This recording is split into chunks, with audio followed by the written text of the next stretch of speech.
La lutte contre le changement climatique est l'affaire de tous et chacun, en ce qui les concerne, peut poser des actes qui contribuent à la lutte contre ces fléaux qui, en tout cas, met à mal les économies ou encore la planète tout entière. Pour parler de cette lutte contre les effets des changements climatiques, nous avons fait appel sur ce plateau au docteur vétérinaire Yves-François Koyabizo, qui va devoir nous parler de son invention Indured Gaz, industrie de réduction des gaz. Docteur, bonjour. Bonjour. Bienvenue dans cette émission. Merci. Alors, comment vous allez? Je vais bien. Alors, Indured, c'est votre invention en tout cas, mais avant d'y arriver, depuis un certain temps, docteur, en tout cas, il y a une certaine ruée vers les questions environnementales. Tout le monde s'intéresse à l'environnement. Pourquoi cet intérêt?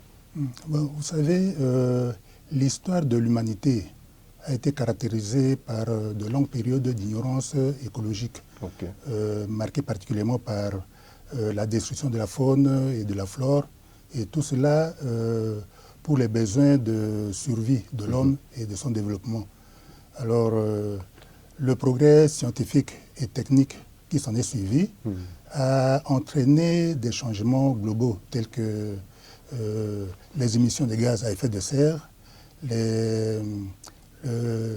la réduction de la couche d'ozone, le réchauffement planétaire, la fonte des glaciers, les inondations, les pluies acides, l'élévation du niveau des océans.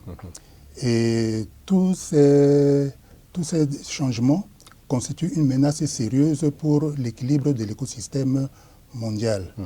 Et la prise de conscience, donc il faut noter que la prise de conscience sur les problèmes de l'environnement ne date pas des temps éloignés dans l'histoire. En effet, ce n'est que vers l'année 1866 que l'Allemand Ernst Haeckel a pu introduire le terme écologie. Et quelques années plus tard, en 1872, fut créé le premier parc national aux États-Unis d'Amérique. Il s'agit de Yellowstone National Park. Et en 1935, l'Américain Tansley a introduit le terme d'écosystème. Alors, de la longue période d'ignorance écologique jusqu'à nos jours, les notions, disons, les concepts ont beaucoup évolué. Et c'est en 1992, lors de la tenue du sommet de la Terre à Rio de Janeiro, que nous avons pu, qu'on a pu adopter le concept de conservation de l'environnement et développement durable. Donc vous voyez bien que les problèmes de l'environnement concernent tout le monde. Et pour des raisons évidentes, parce que une mauvaise gestion de l'environnement peut entraîner des conséquences catastrophiques sur la vie des êtres humains. Tout à fait. Comme vous l'avez dit d'ailleurs, docteur, les questions de l'environnement concernent tout le monde et ces questions se sont inscrites aujourd'hui au cœur des débats qui sont à la fois politiques, économiques, culturels, sociaux et même religieux. Et quels en sont aujourd'hui les enjeux, mais aussi les défis dans ce domaine de l'environnement? Bon, vous savez, lorsqu'on parle de l'environnement, il faut voir l'acception globale et systémique.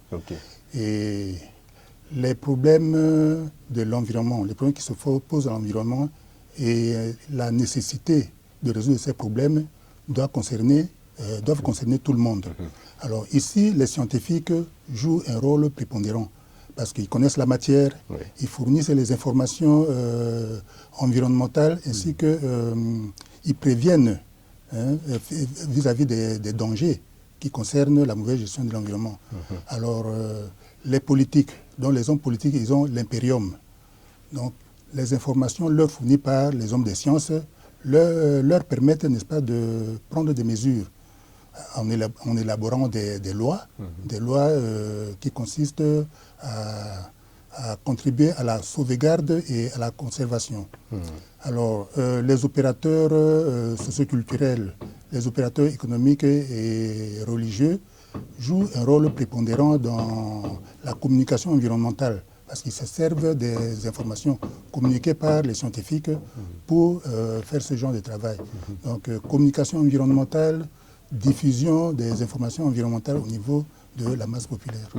Alors, docteur, dans ce sens, nous savons qu'aujourd'hui, avec les différents gaz à effet de serre, le monde se réchauffe progressivement, mais il faut discuter pour trouver des solutions. Il faut que les scientifiques, comme vous l'avez dit tantôt, puissent s'investir pour trouver des solutions. Et il faut que, comme vous l'avez dit également, les religieux, les scientifiques, les politiques, même ceux qui sont dans l'économie, chacun cherche à trouver des solutions en sa manière. Mais par rapport à ce que vous êtes, comme vous l'avez dit tantôt, vous êtes donc les géniteurs de Indirect Gaz, industrie de réduction des gaz. Quels sont d'abord les gaz qui sont concernés et qui font augmenter la température sur la croûte terrestre? Voilà. De prime abord, il ne faut pas considérer l'effet de serre comme une fatalité. Ouais. Donc l'effet de serre naturel est nécessaire pour la vie sur la planète Terre. Bon, sans effet de serre naturel, la température terrestre serait en dessous de moins 18 degrés et serait incompatible à la vie des organismes vivants.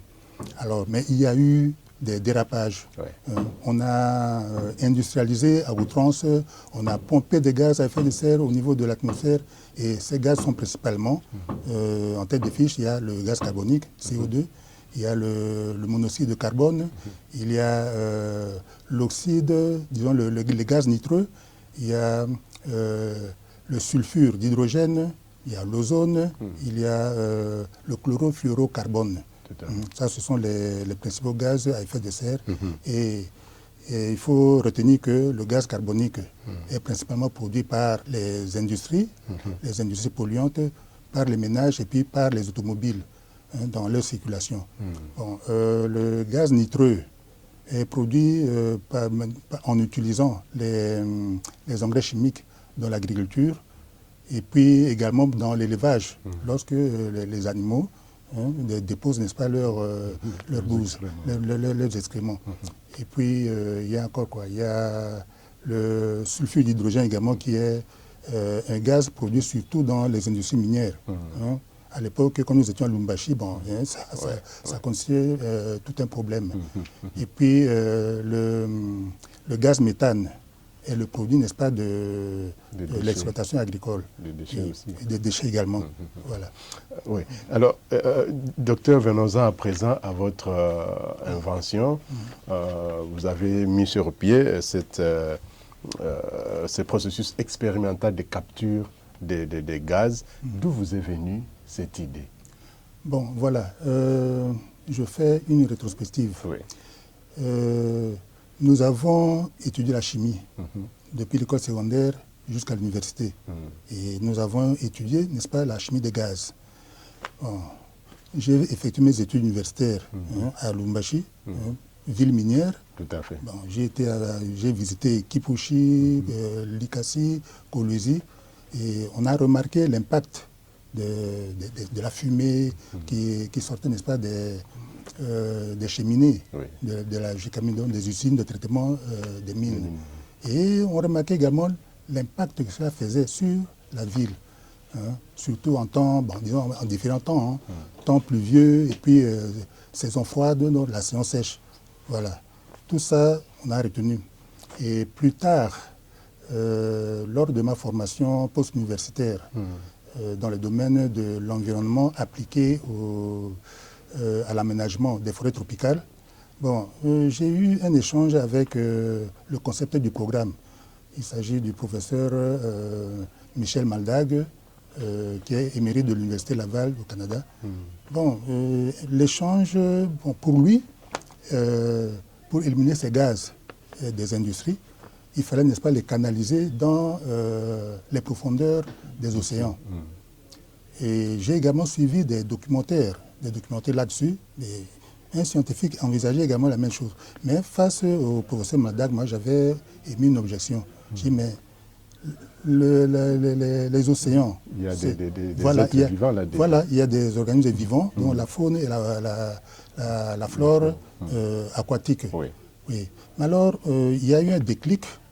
Je dis, mais servons-nous, n'est-ce pas, de ce que nous avons appris, et de nos observations, parce que j'ai terminé mes études à Lumbashi, et un peu plus tard, j'y ai travaillé pendant donc au Katanga, le Grand Katanga, pendant au moins 4 ans. J'ai eu à visiter la JCAMIN à l'intérieur et puis à l'extérieur également. Ouais. Voilà. Alors, et tout cela, ça vous a donné des idées? Ça a fait un déclic. Alors au niveau de notre groupe, de notre centre de recherche, on s'est mis à l'œuvre. Alors les propriétés, n'est-ce pas, des gaz, des complexes de gaz. Nous savons que à telle température, donc une basse température et une haute pression, on provoque la liquéfaction. Oui. Et bon, c'est ce qu'on s'en sert, n'est-ce pas, pour le transport des gaz dans les grands bâtiments. Hein. On provoque la liquéfaction et puis, une fois transporté à l'utilisation, on les remet sous forme de gaz. Alors nous sommes passés à l'expérimentation et ça a marché. Mais bon, on ne se limite pas seulement à la liquéfaction. Hein, parce que ça reste dangereux. Oui. Alors il faut les précipiter.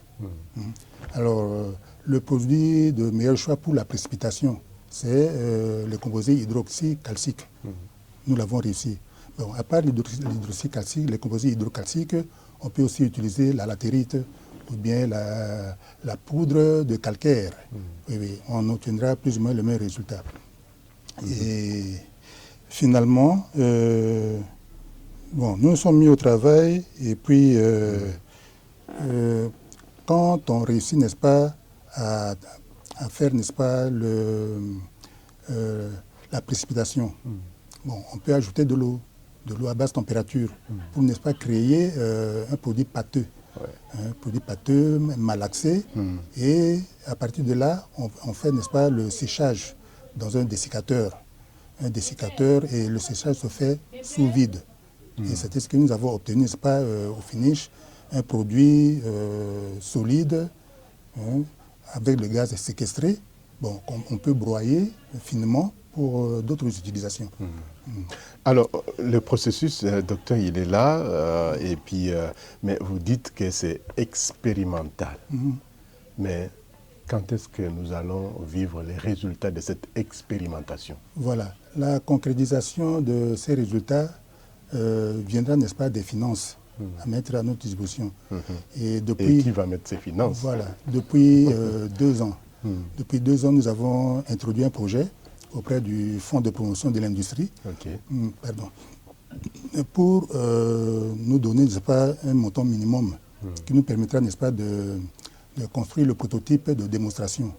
Et pour la construction mécanique, disons, construction métallique, nous nous ferons aider par un professeur de la faculté polytechnique. Bon, il nous a été recommandé par l'ancien doyen de cette faculté.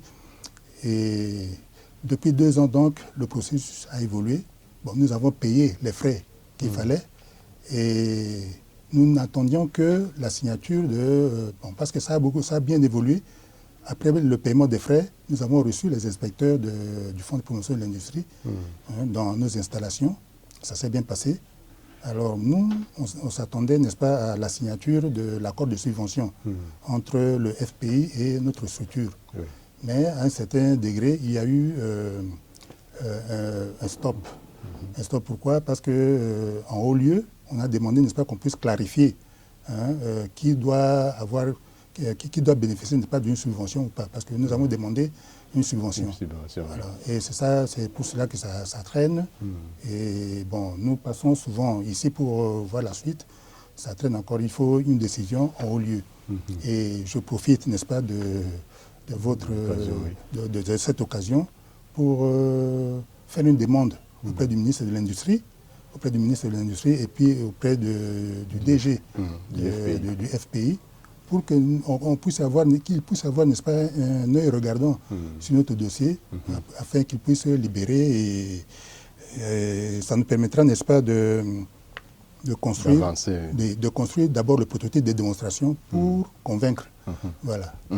Alors, docteur, nous le savons fort bien, les théories et même les résultats des recherches des Africains ou au niveau de l'Afrique sont parfois difficiles à accepter au niveau international. Mais qu'est-ce que vous faites ou que prévoyez-vous pour que votre théorie ou encore vos résultats des recherches puissent être en tout cas acceptées au niveau international, parce que vous dites que vous êtes membre au niveau de la commission, de la Convention cadre des Nations Unies sur les changements climatiques. Que faites-vous pour que ce que vous avez conçu, ce que vous avez mis sur pied puisse être accepté à ce niveau-là? Voilà, ce que vous dites est vrai. Il se fait malheureusement que les Africains sont victimes d'un paquet de préjugés de la part des gens du Nord. Bon, on pense que nous n'avons pas de moyens, on pense que nous sommes mal formés, etc. Mais il faut se détromper, parce que j'ai été dans ces pays-là. Hein, les matières qu'ils reçoivent dans tous les domaines, c'est ce que nous recevons ici. Tout à fait. Et puis, lorsque nos diplômés retenus dans des universités, ou bien quand on les envoie en perfectionnement, ou bien en spécialisation pour les thèses, mais ils réussissent avec brio.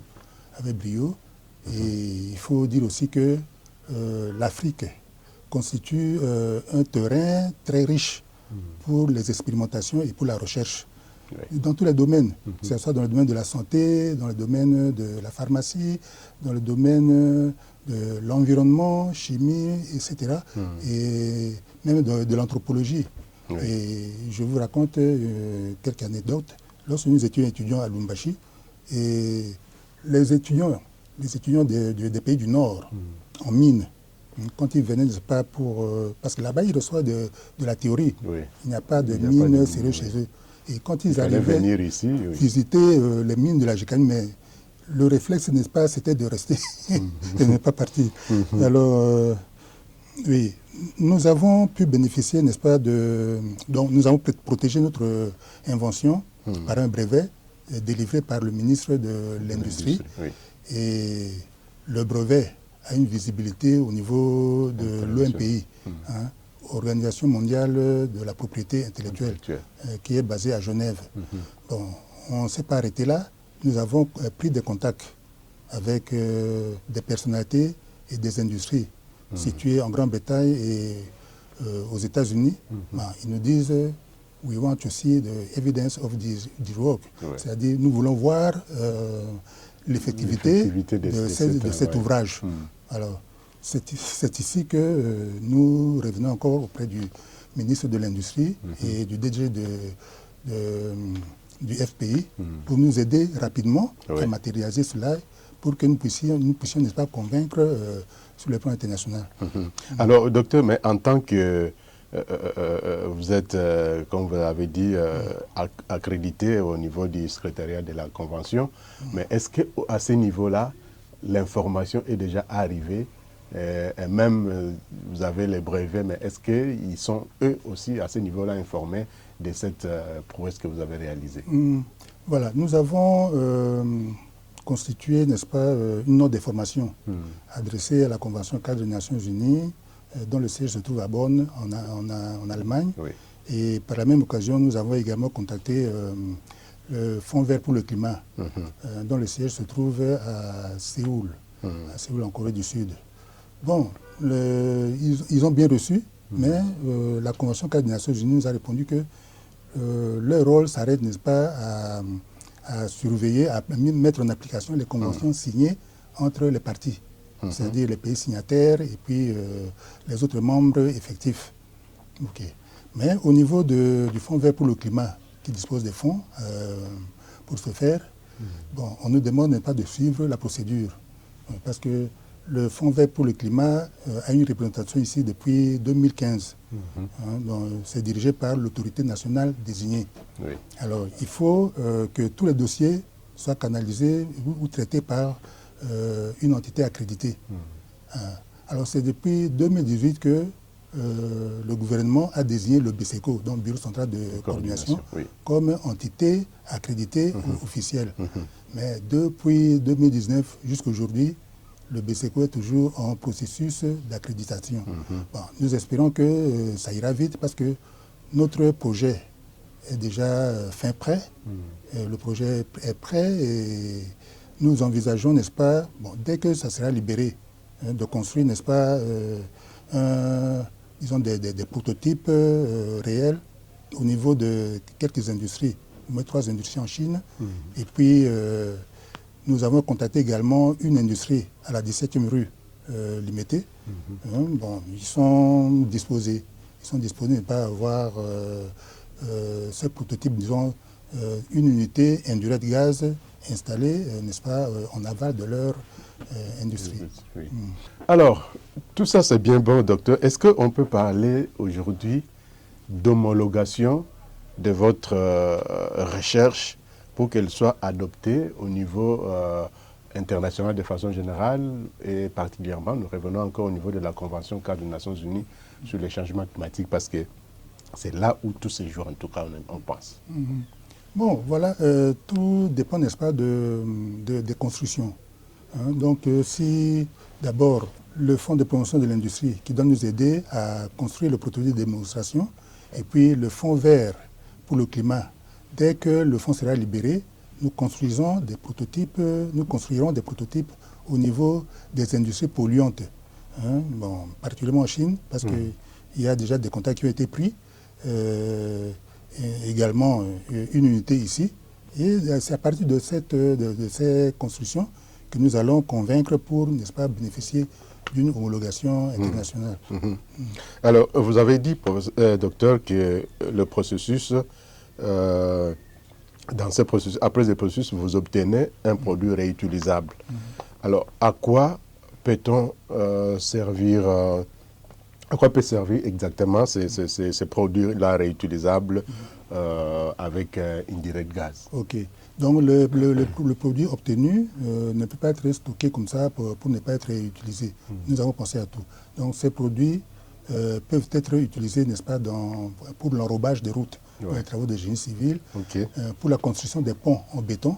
On peut les utiliser. Ça peut aussi servir à la fabrication des briques.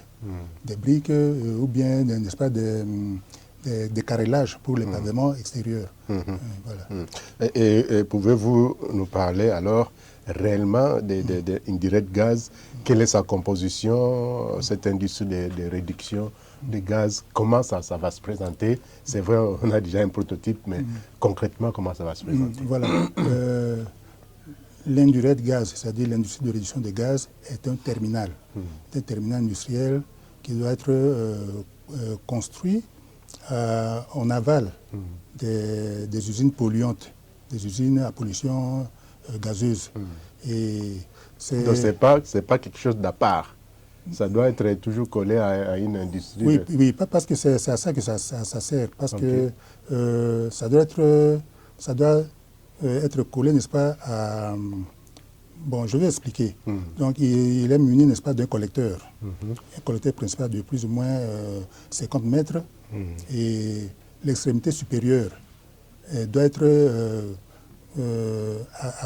adjointe à la cheminée, disons, à l'extrémité de la cheminée, d'où sortent, n'est-ce pas, les gaz pour les aspirer. Donc, l'extrémité supérieure est dotée, n'est-ce pas, d'un aspirateur géant qui est appelé à absorber tous ces gaz.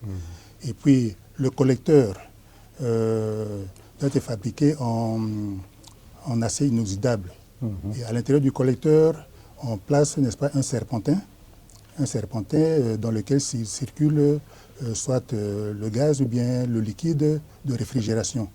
Alors, une fois absorbés, ces gaz sont immédiatement transformés en liquide et le tout arrive, n'est-ce pas, dans un tank, un tank cylindrique et qui recueille, n'est-ce pas, sous forme d'un bassin de rétention. Oui. Non, bon, c'est fermé. Oui, c'est fermé. Oui. Ça atterrit à ce niveau-là et c'est de là qu'on va insuffler, n'est-ce pas, les produits hydroxycalciques ainsi que de l'eau à basse température pour, n'est-ce pas, favoriser la mixture parce que le tank sera muni d'un malaxeur. On malaxe et puis pour obtenir le produit pâteux. Et en fin de terminal, il y a 3 dessicateurs. 3 dessicateurs à remplissage alterné. Et le rôle des dessicateurs, n'est-ce pas, c'est de procéder à l'assèchement sous vide pour obtenir, n'est-ce pas, des produits finaux. Des produits finaux qu'on peut broyer finement pour une utilisation ultérieure. Docteur, là, en tout cas, c'est au niveau de l'entreprise qui pollue et Indirect Gaz capture tous ces gaz pour les transformer en produits pâteux, comme vous l'avez dit, tous les processus. Mais qu'en est-il maintenant par exemple, des gaz méthane qui sort de nos différentes décharges publiques? Qu'en est-il de tous ces autres gaz, de l'agriculture, de l'élevage, ainsi de suite? Qu'est-ce qu'il faut faire maintenant? Est-ce qu'il faut placer, comment on va placer Indirect Gaz par rapport à ces processus? Non, non. Indirect Gaz est conçu spécialement pour les industries à pollution gazeuse.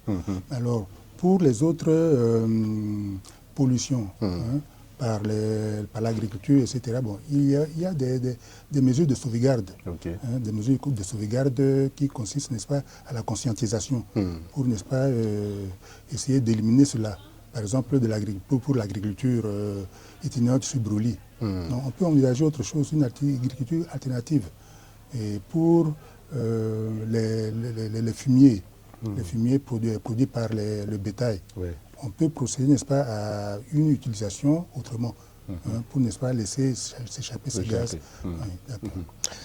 Docteur, nous pensons que c'est une solution au réchauffement climatique, votre initiative, mais vous l'avez dit, vous plaidez pour que le Fonds de promotion de l'industrie, pour que le ministère de l'Industrie puisse vous venir en aide. Mais vous-même, qu'est-ce que vous avez pour que les autres vous viennent en aide? Bon, c'est juste l'idée, la technologie, les pensées?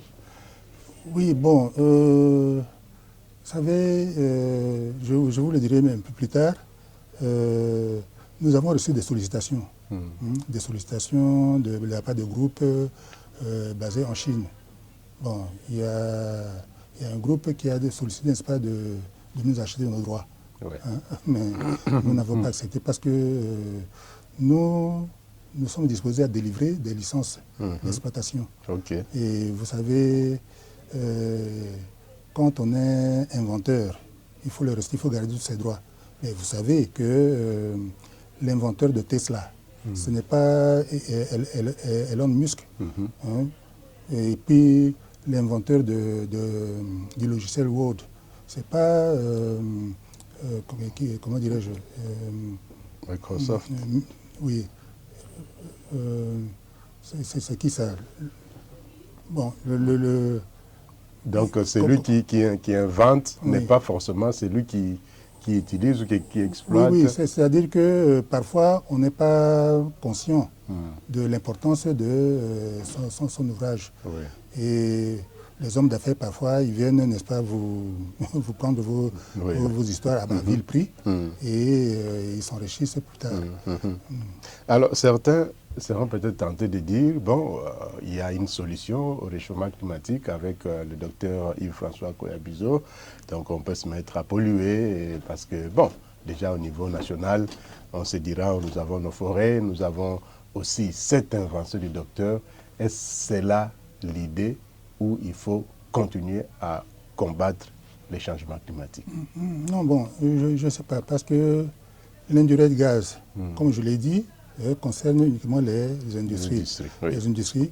Et je crois que vous l'avez remarqué pendant le confinement dû à la pandémie. Covid-19. Voilà. Il y a eu arrêt de toutes les industries au nord. Et immédiatement, on a constaté qu'il y a eu une baisse de réchauffement. Donc, notre industrie va contribuer dans ce sens-là. Mais, à part cela, il faut d'autres mesures, des mesures complémentaires concernant, par exemple, la pollution automobile. Je suis heureux qu'on est en train de généraliser l'utilisation des véhicules électriques.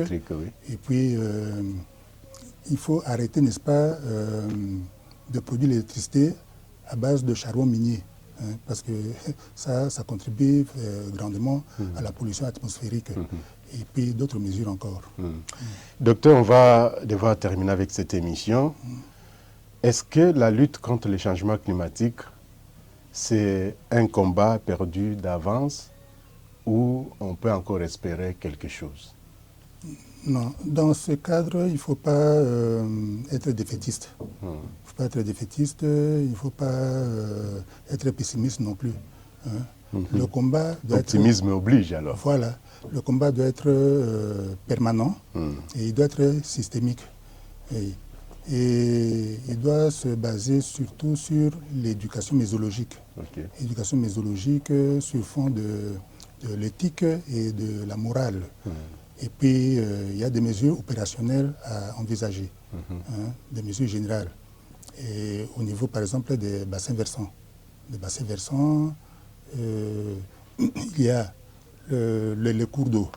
Les cours d'eau aménagés, il y a le territoire tributaire, n'est-ce pas, de ces cours d'eau qu'il faut préserver. Et il y a les terroirs forestiers et les terroirs agricoles. Pour les terroirs agricoles, il faut envisager au niveau des paysans, n'est-ce pas, l'agroforesterie et non la culture itinérante sur brûlis.